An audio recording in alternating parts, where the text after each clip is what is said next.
السلام علیکم ورحمۃ اللہ وبرکاتہ۔ ناظرین، امید ہے کہ آپ حضرات سب خیر و عافیت سے ہوں گے۔ میں آپ حضرات کے سامنے آج ایسے بچوں کے پیشاب کے بارے میں مسئلہ بیان کروں گا جو بچے ابھی اپنی ماں کا دودھ ہی پیتے ہیں، چاہے وہ لڑکی ہو چاہے وہ لڑکا ہو۔ ان میں سے اگر کوئی بھی کسی کپڑے پر پیشاب کر دے تو اس کپڑے کو پاک کرنے کا طریقہ کیا ہے، تو اسی پر آج میں بات بیان کروں گا۔ تو دیکھیے، اگر کوئی لڑکا یعنی ایسا لڑکا جو ابھی اپنی ماں کا دودھ ہی پیتا ہے، یعنی وہ کھانا وغیرہ نہیں کھاتا ہے، وہ اگر کسی کپڑے پر پیشاب کر دے تو اس کو پاک کرنے کا طریقہ یہ ہے کہ کپڑے کے اوپر سے پانی ڈال لیا جائے۔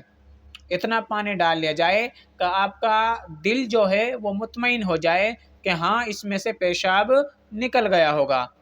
کہنے کا مطلب یہ ہے کہ اس کو رگڑنے کی یا اس میں صابن لگانے کی، اسی طرح اس کو نچوڑنے کی بھی کوئی ضرورت نہیں ہے۔ اس کی وجہ کیا ہے؟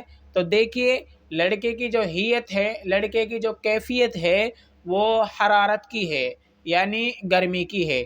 اس کی وجہ یہ ہے کہ لڑکے کے پیشاب میں بدبو کم ہوتی ہے، اس وجہ سے کہ حرارت ہے، گرمی ہے لڑکے کے اندر، اس وجہ سے لڑکے کے پیشاب میں بدبو کم ہوتی ہے۔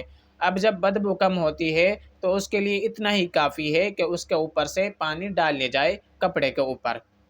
اس کے بالمقابل یعنی اگر کوئی لڑکی کسی کپڑے پر پیشاب کر دے، یعنی ایسی لڑکی جو ابھی اپنی ماں کا دودھ ہی پیتی ہے، کھانا وغیرہ نہیں کھاتی ہے، وہ کسی کپڑے پر پیشاب کر دے تو اس کو پاک کرنے کا طریقہ یہ ہے کہ کپڑے کے اوپر سے پانی ڈال لیا جائے۔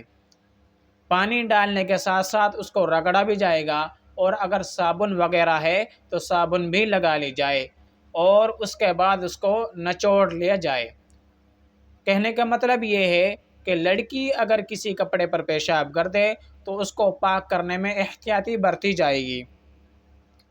اس کی وجہ یہ ہے کہ لڑکی کی جو حیت ہے، لڑکی کی جو کیفیت ہے وہ برودت یعنی ٹھنڈ کی ہے، اس وجہ سے لڑکی کے پیشاب میں بدبو زیادہ ہوتی ہے۔